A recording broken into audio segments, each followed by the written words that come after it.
Dun, dun, dun.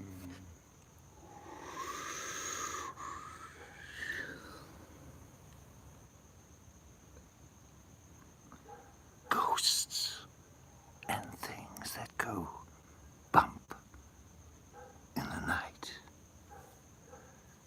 Did I scare you? There's a picture.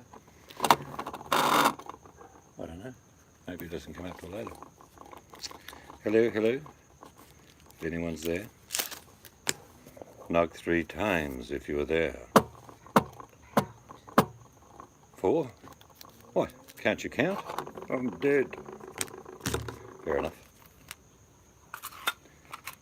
Ghosts and things that go bump in the night. Have you got any stories to tell? Something strange and unexplained happened? Have you your own personal ghost story, perhaps? Or do you know of someone? Hello, Nicole. Have you seen a ghost, or have you heard things go bump in the night? We all have a story to tell. I've got one. My wife's got several. She'll tell the story of the ghost that goes in just as you go to bed to go to sleep. Wakes her up to make her pee 4 times a night. Yeah. Yeah, I do that. But there have been some strange and unexplained things that I just accept. And I'm sure some of you would understand what I'm saying, the déjà vu things that have happened in my life. I just accept them. It's hard to question something you don't understand.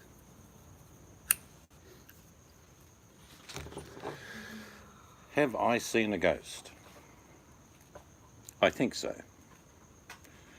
I saw how long ago would that have been? About 2005 in Richmond. I think so. I'd just gotten over a bout of pneumonia and I was pretty good. I was feeling pretty good. And I went up and I had a drink and went back to bed, water. And I just heard something. In our bedroom, the door we left open went straight into a big old country kitchen, you know, with bench tops and stoves, and counters and all that. And I just sat up in bed and I could see a little girl about, I don't know, she was probably 4 or 5 years old, in a little white frilly layered dress. Something like in the Elizabethan or Victorian period. Now, she had curly hair, all that, you can envisage what I'm seeing. Now I'm thinking, yes, I've just been on antibiotics and I'm feeling better, but it was about 2 in the morning. The wife was asleep, and I just watched this little girl for about 20 minutes. She just moved a little bit, and no, she wasn't opaque, she wasn't see-through. She looked real, you know, just like a little girl would be. And then I laid down and I looked up and she was gone. So, and I thought to myself, I'm not dreaming. I know I wasn't dreaming, but I couldn't explain what I had seen. Now, my dear mum passed away in about 1999, and I hadn't seen some of the old photographs for when she was a little girl. There was 2 photographs that my sister showed me in about 2014. She gave me a whole heap of old photos that I could have. And in one of them is my mum with her twin sister who died of tuberculosis, which was quite common in those days, and her mother and her father. And then there was one just of her. Now, I hadn't seen these photographs, and in 2005, when I presumed I'd seen something of a little girl in my kitchen, it was the same little girl at the same age. It was my mother at about 4 or 5 years of age. And you've all had this happen to you. You know when you get the chills and the hairs on the back of your neck stand up, but it made me feel good. if I was visited by a echo of time, if you like. You know, my mother at her age of 5, and that would have been 1940, 1938, something like that. She would have been about 4 or 5, and in that dress. And my sister told me the story that it was a christening dress that was handed down to the family, and that dress was about 200 years old. You know, when people get christened, they put the dress in a big box or chest. She was older when she got christened then, was she? Yeah. I think both her and her sister got christened when they were about 4 or 5, which can happen at any age. A lot of babies get christened, of course, but doesn't mean you can't get christened older. So that dress was right in my head when I said Elizabethan or early Victorian, because that's what it was. It was a beautifully made dress, which is still in the UK with some other members of the family. And it's handed down to children that either attend a wedding, because it's a bigger dress than a normal christening dress. But so in 2005, I saw this, whatever you want to call it. I like to think of them as echoes of time, or time echoes, where it was a matter of fact that was my mother at age 4 or 5, and I got to see a time slide of what she was like at that age. And you can say, well, was she visiting you? Well, she never came up to me, and she never spoke my name, but I thought of it later thinking, well, if she was 4 or 5, she would have no memory of me, if you get my point. She still hadn't given birth to me. I happened a lot later, about 30 years later. So do I now think that was a horrifying experience? No, I think for me it must have been a beautiful experience. Not knowing for basically 10 years later, when my sister showed me these photographs, and they were really old photographs, and I thought of, and the hairs did stand on the back of my neck, and my sister said, why are you looking all funny? And then I told her the story. Like I say, I mean, you're never going to pick up a newspaper and read 8 people killed by rogue ghost. It's not the dead you need to worry about. Obviously, it's the living. But that's about the only time that I recall.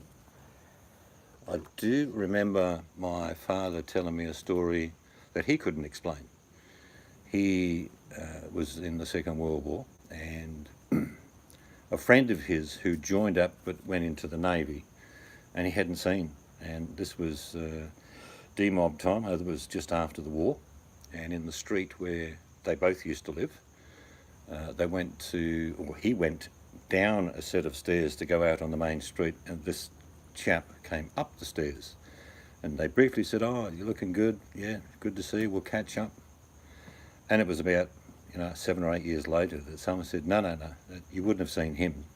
One of his family members explained to him that no, he was killed in a battle in the Navy. So it's not explainable. I mean, my father apparently said to me that he saw what he saw, and he spoke to who he knew who it was, and like I say, things you can't explain. I mean, all of you have been somewhere new, and you've sat down for a while, then you've looked around and think, I've been here before. You see familiar things, or your mind reflects that they're familiar, and smells and tastes, and you think, well, I haven't been here before. But you have that feeling of deja vu, or something can happen, and you've thought about that sort of thing occurring. We can't explain those. They're not explainable. So, like I say, things that go bump into the night are a bit different, because, let's be honest, we all lie in bed and we hear the thump, clunk, and we think, hello, what's going on here? You get up, you get that aggressive, I'll kill you if I get a hold of you. And then you turn the back light on, and you walk around the backyard with the torch, and there's no one there. There's no dog, there's no cat, there's no bird flying into the window. So there are many of those things that happen, strange noises, because we become familiar. Wherever you live, it could be traffic, aircraft, a bus that comes around at a certain time at night. You all know about those. They're inbred into your mind as to that's being normal. It's when you hear something that's not normal that you'll sort of go, what the hell was that? And your intuition picks up. And often you will see a little kid running down from the backyard trying to knock off a wheelbarrow or bike. Yep, there was someone there, but not always. So that's my little story in regards to my experiences that I've had. Deja vu has occurred with me often in my life, for sure. G'day, RV Radio. I can't wait till 8 p.m. April. Well, look, RV, if you could just send me an email to noonegivesashit.com@gmail.com, we will look at that as soon as we can, RV. We're that kind of people. I'll just speak to my superior. Yeah, it's RV again. Yeah. What? Do what? All right. Yeah, we'll definitely get onto that, RV, apparently. No problem there at all. We at the Complaints Department of Boyd are serious about our job. So have any of you had any strange things? And we don't have to say ghosts. We can say happenings or whatever you want to call them. Oh, you walked past a mirror and you saw a shadow and you got scared, did you? Because it was me. And it was herself. Oh, that is scary. Oh, shut up. My Right wife now gets I up, look scary. I think 22 times during the Sleep. night to go to the toilet. And then, if you try and talk to her, it's like, zombie. I say, you're right, you go.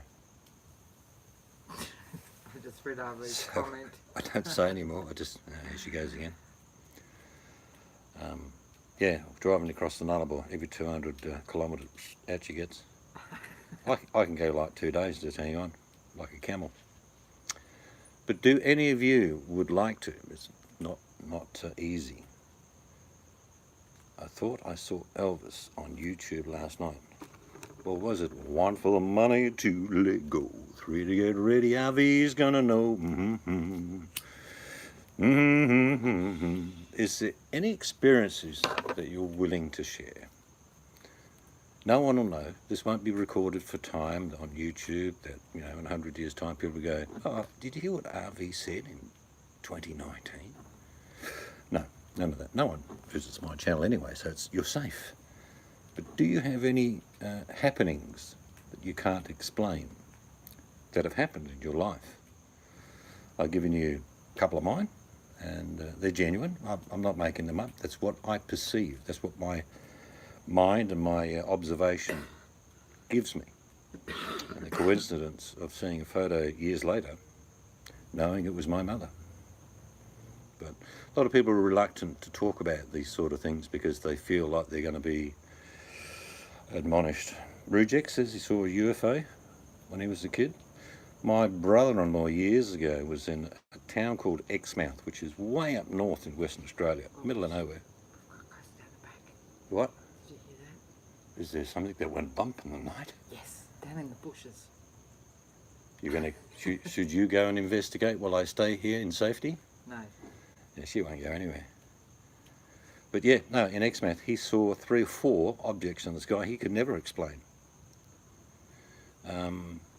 Really strange. And he said, I just don't know what to say. He said, I saw it amongst about 8 or 9 other people that were on a fishing trip with him. They just stood there with their mouth open going, what? I mean, I don't know about you, but if you walked up to a newspaper and say, I saw 9 spaceships landing in my backyard last night, would you like to do an interview with me? They'd say no. It's a phenomenon. In my lifetime, it's a phenomenon. Phenomenon? Yeah, phenomenon. Da. That UFOs really only started to occur when I was born. Strange coincidence. No, what I'm saying is in the late 50s, it became prominent in all newspapers and reports were just escalating. Of course, this goes back to things like the Roswell incident and things like that. But in modern times, in the last probably 10 years, there are still people that investigate UFOs and the government does their research too. But it's of not really public interest. Not like it was in the 60s. Believe me, you didn't have to worry about the Russians in the 60s. Good morning. Shauna. You needed to worry about these UFOs. It's true. I mean, in the late 50s and early 60s, it was panic stations because there were all these things in regards to unexplained UFOs and sightings. And of course the big one, and this one I'm going to ask you guys, I'm waving the finger for a reason. Have any of you, been taken into a spaceship and examined?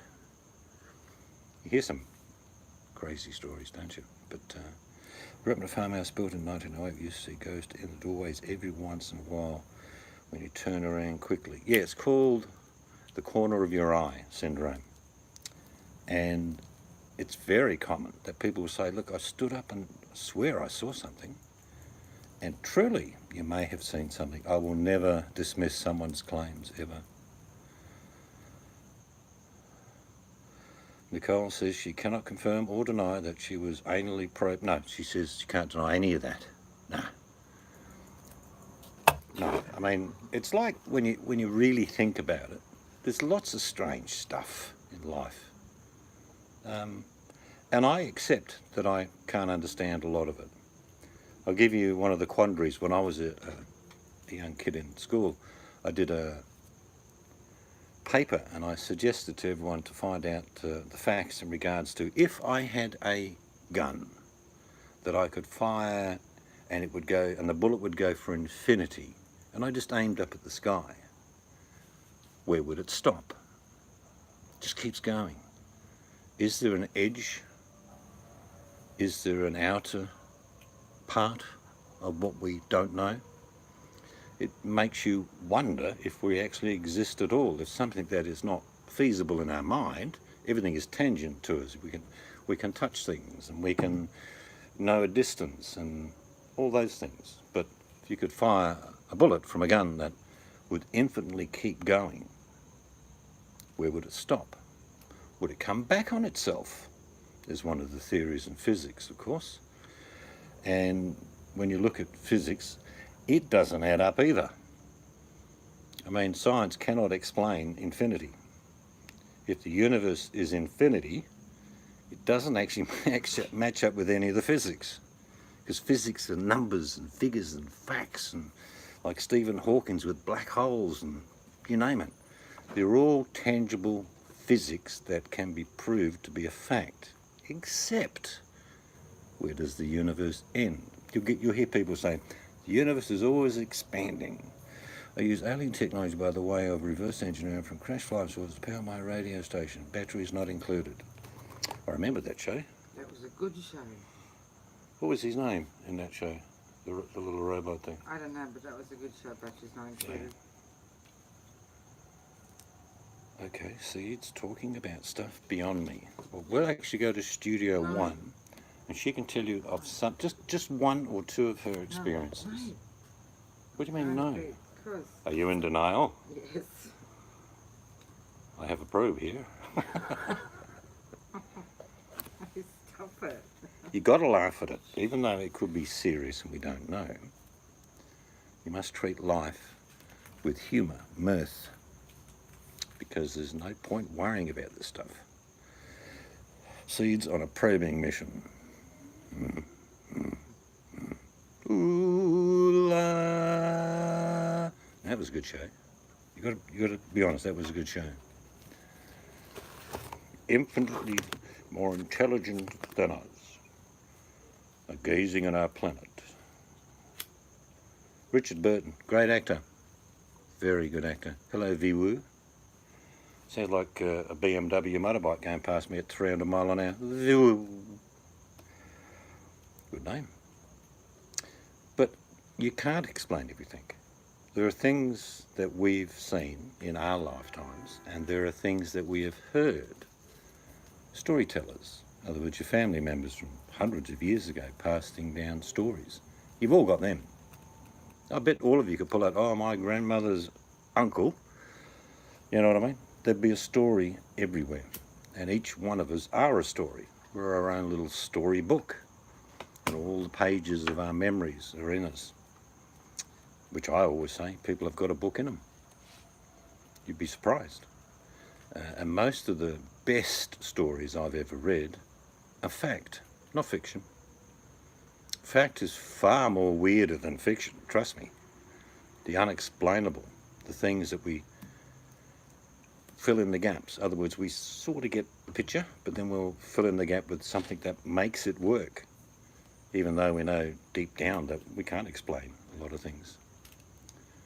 You ready to tell your bedtime story now? Just a quick one? No. Oh, you're going to tell bedtime story? No, you can tell her. Oh, she's doing it. No, I don't want to.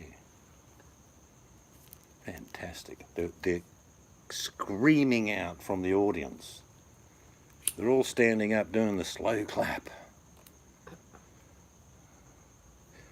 In fact, make them more real to people. Yeah, I mean, I'll give you the best example. G'day, Jazz. Close to you, Nicole. Well, not that close. Actually, closer to Vanessa McCready.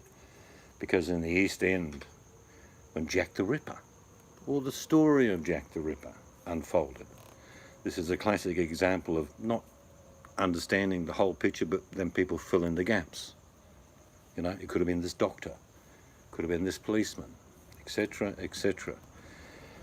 I think Jack only killed five. Well, the name of the person may not have been Jack, by the way, even though apparently there was a letter written that says that that could have been him. But again, that's a picture not completely revealed. But Jack the Ripper pales into insignificance into the modern 20th century and even the 21st century on mass murderers. I mean, Jack wouldn't even rate. Polysky DNA evidence came out a few days ago. Yeah, again, I mean, every year I've heard something about Jack the Ripper, Nicole. Probably in the last 30 years, more evidence, clothing, DNA testing. The point is, none of it fills in the story. We like I say, we get a picture of a story, and we fill in the bits and pieces ourselves or grasp at other evidence to make it work. Again, I just accept that I don't understand. I don't have the facts. I'm probably too logical. Homes. Yeah, there's lots of people that there are statues built of in the UK in particular. I don't know about elsewhere, but I do know about the UK, who were scoundrels. And they have monuments built of them. Quite extraordinary. But it's like if I said to you guys, and I'm not knocking religion, don't get me wrong, but we all know about the biblical application of sainthood. I'm taking you to celebrity class, starts soon. Bye. See you, Avi. But why I'm going with this is that, I mean, how many in the last 100 years have been made saints? There's been a few. There's been a couple of Australians, actually. But it's like there are no more miracles. Thousands of years ago, there was miracles happening every day, and there was a saint this and a saint that, and you name it, another saint over there. But they're drying up pretty quick, mind you. Some people in the head of the church in my country are actually in jail at the moment. But it's like if you argued science against religion. There is no argument. When you talk about stories and put them up against fact, look, I mean, I'm sure you've had this conversation with a Mormon.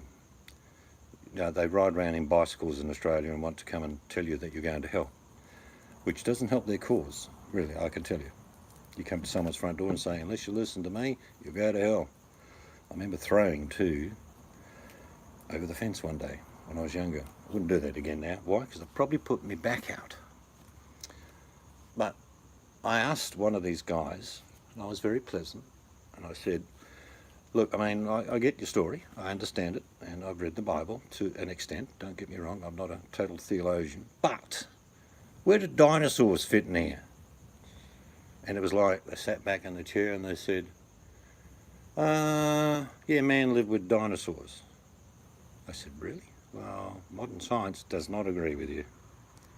And I said, how about I put this proposition to you? Let's say dinosaurs did exist, but millions of years ago.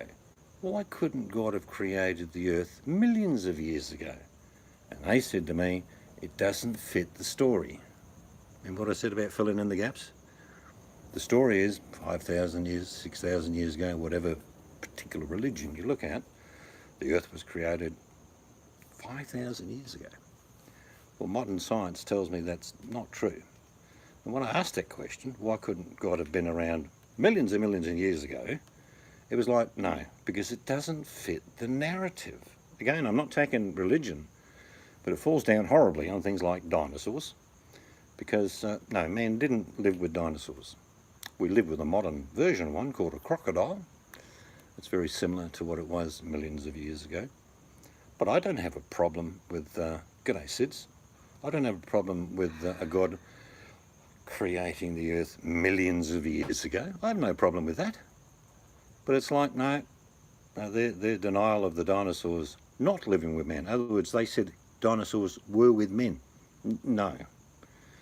No mention of dinosaurs in any Bible I've ever read. If you've got one, tell me. If you've got a particular religion that says definitely dinosaurs were with men, let me know what that religion is, because I'll do some research. None of them talk about dinosaurs. That's because we didn't really start digging them up until about 200 or 300 years ago and saying, what's that? Geez, look at the size of that head on that thing. That's not a cow, is it? Going to bed. You're going to bed? Do you want me to come and tell you a ghost time bedtime story? Yeah, you can tell them the story. But yeah, so I don't argue with people in their religion, but I do question some of the things that they try and fill in the gaps with. It's okay. I mean, if God created the planet 50 billion years ago, that's okay with me. I have no problem with that. And then there was these creatures and those creatures. I can tell you in my lifetime, we have lost 60% of the species of animals that were around when I was born. Okay?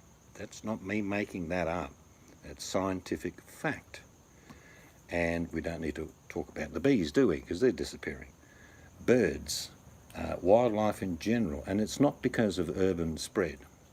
These researches are done in their natural environments, and there's less of just about everything you can imagine. And the biggest loss we've had on the planet is insects. And I'm not making that up. Without insects, we're in trouble. Because I tell you what, if we were removed from the planet tomorrow, everyone's gone. No more humans on the earth. This would be a magnificent place to live when you think about the natural selection that would take place. Fittest of the survival of the fittest, development and evolution. And evolution's been proved. Animals do evolve. We evolve. In my lifetime, for example, my grandmother was 4'2". Can you believe that? On my mother's side, she was 4'2". And her siblings, I think 6 brothers and 6 sisters, were about 4'5". And then the next generation came along. And then the next generation come along. Now my sons are taller than me. They have size 14 feet. Mine are 13. Everything's getting bigger and bigger. The argument is evolution through nutrition. Could be partly true. Could be, Nicole. But when you think about evolution, it's a fact. Each of our generations evolve, and we try and get stronger, but it's not happening that way at the moment. Job 40:15-24, perhaps talking of a dinosaur or an elephant. I think, Roo, you're clutching at straws, Roo. Seriously? There are no mention of dinosaurs. Yeah, I mean, it's like when you think about the animals we have lost, because we're not involved with all these animals on a day-to-day basis, most people don't even know and don't care. But when the bees do eventually disappear, and insects in particular, which make our world go round, believe it or not, insects, they're the ones. And they're diminishing at a rate that we can't possibly understand. The one that you probably would hear more often than others is the disappearance of frogs. And nowhere more so than in Australia, in the rainforest in this country. I think Joseph Banks was the guy on board the boat with Captain Cook, 1770. And he went on extensively to research and all the things, and then somebody under him went and did a lot of research. There were something like 4,000 different species of frogs. Now I think we're down to about 100. So Is that alarming? Yeah, and people say, oh, it's global warming. Well, the Earth will evolve whether there's global warming or not. The conditions that we adapt to, and animals adapt better than we do. Can you imagine if I turn off the lights and no electricity, no air conditioners, no processed food? If that happened on this planet right now, about 1.5% of you would survive. The rest of you wouldn't. Some would. Some of you would linger on for maybe 6 months, eating things you would never imagine you would eat. But because you can't sustain the food production, most people would die. Those that can adapt would survive. It would really be the survival of the fittest, no question. People talk about Armageddon and all those things, but we just need a natural event. Yellowstone, boom. What would happen to the planet? Well, we may have 1 or 2% survive again, if we're lucky. If we've got deep caves with lots of storage of food and fresh water. Hello, Ella. Cassidy. But I'm not a doomsdayer. I don't live for those type of things. I get annoyed when you hear an asteroid coming close to the planet, and there are 400 videos on YouTube saying, this one's definitely going to hit. I'm telling you. And every time I've ever commented in one of those videos, I say, I tell you what, sign all your wealth over to me, because if it happens, you know, we'll all be dead anyway. But if it doesn't happen, and you're such a firm believer in your prophecy, I'll end up with your car, your house, your bank accounts, and then you won't do it again. Every time, isn't it? There's some sort of asteroid or something coming, comet coming, we're all going to be dead. If you believe YouTube, you wouldn't be alive, 20 years ago, 10 years ago at least, because it's just nonsense and it's fear-mongering. We're all going to fall off the perch at one stage. Why worry yourself to death before it happens? That's my point. But let's get back to the title of the hangout, and that is Ghosts and Things That Go Bump in the Night. We've got a few other people in the room. Ladies and gentlemen, do you have any stories or memories of things that you can't really explain? And if you are you willing to share them with us? I've talked about deja vu. I talked about what I didn't know at the time, seeing my mother when she was 4 or 5 years old. Not a vision. I actually saw this thing. It was real. But is it real or not? Can't explain it. But I'm interested if there are other people that have got things that they are happy to share, but don't get them labelled as, oh, she's a nutter. Did you hear what she said? She's crazy. No, things that are unexplainable don't make you crazy. It's just you can't explain them. What I post earlier is when I was a child, so my grandmother's mother sat by the end of the bed after she died, but still not sure on that. Yeah, there are loads of those. That's probably similar to mine, Nicole. And you probably don't mention it very often, because it's like, well, I mention that to a lot of people. A lot of people think I'm nuts. Whereas the truth is that, like a discussion like this now, people will say, actually, no, I had that experience as well. You're still going camping. Zombie apocalypse. Been held down the bed, no, nothing. Yeah. Life is too short. I can tell you that watching Nicole over the last year in particular, she's realised that, and she's kicked it up a 2 or 3 gears. Why? She's going to live it, and all of you should do the same. Whatever that is, whatever is some passion inside of you, chase it. If you don't succeed in some of your dreams, it's okay to fail. At least you had a go. My grandma told me she passed on before anyone else knew it was going to visit me. Remember it well, but I don't tell folks. Yeah, you don't tell a lot of people when someone gets paid or a bump on the head. Yep, there's part of truth in that too, Fukushima. But like I say, no one's silly for saying things that they're not sure what happened, but they saw it in the corner of their eye, or they found an object that they know has been moved because they put it away 3 times. That happens a lot here. I can't explain that. I really can't. Things that how many of you have lost things in your house? You know where it was. You've lost it. You've searched the whole house. You've pulled the car apart. You put your hand down the back of the couch and found enough money to go and buy a packet of cigarettes, but you haven't found the item you're after. Sure as eggs, 3 weeks later, sitting on a mantelpiece where you know you looked. And then you say to your wife, did you put it there? She go, no, I didn't put it there. You're still looking for your sanity. You need to dig deeper, Nicole. Yeah, I mean, I don't know why I have that as well. I tend to know when people are going, and it's not a bad thing. It's like, it's not a premonition, it's just an awareness, I think. I think it may be a instinct that we all have, that some of us have available and some of us don't use it. A lot of people don't like to talk about death. We've got one of our sons who hates the mention of death and things like that. He was there when Mum passed. Yeah, he was there when his grandmother passed, but people get very uncomfortable about that. But dying is part of living. And some people don't go well, let's be honest, and some people drift off nicely. But if I said to you tomorrow that everyone is guaranteed to die in their sleep, don't worry about it, you're all going to die in your sleep. And if that was a fact, you know what would happen? People wouldn't go to sleep. You see where I'm going with this? So I'm going to die in my sleep, but don't know when. No, or they'd go the opposite. So I'll just keep my eyes open forever, and I'll live forever. No. People will worry about anything at any time. If you took a nap, Brujex, it's considered a sleep. Yeah, he's always with you anyway, Cassidy. I truly believe that. People you love, when they're gone, are gone as in the day-to-day and the physical, but they're in you, they're inside of you. The good parts of them are with you.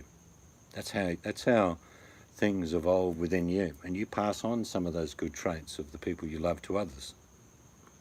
I love naps. I like a good nap. Mine's probably 3:30, 4 o'clock, 20 minutes, it's fine. Just a good nap, bit of a meditative tape. But I think a lot of people are fearful of, not their own death. I mean, everyone worries about your mortality, I'm sure, but you worry about other people that you know are very ill, and there are many people that have had a lucky break in their life. I've had a couple where you could have gone, but you're still here.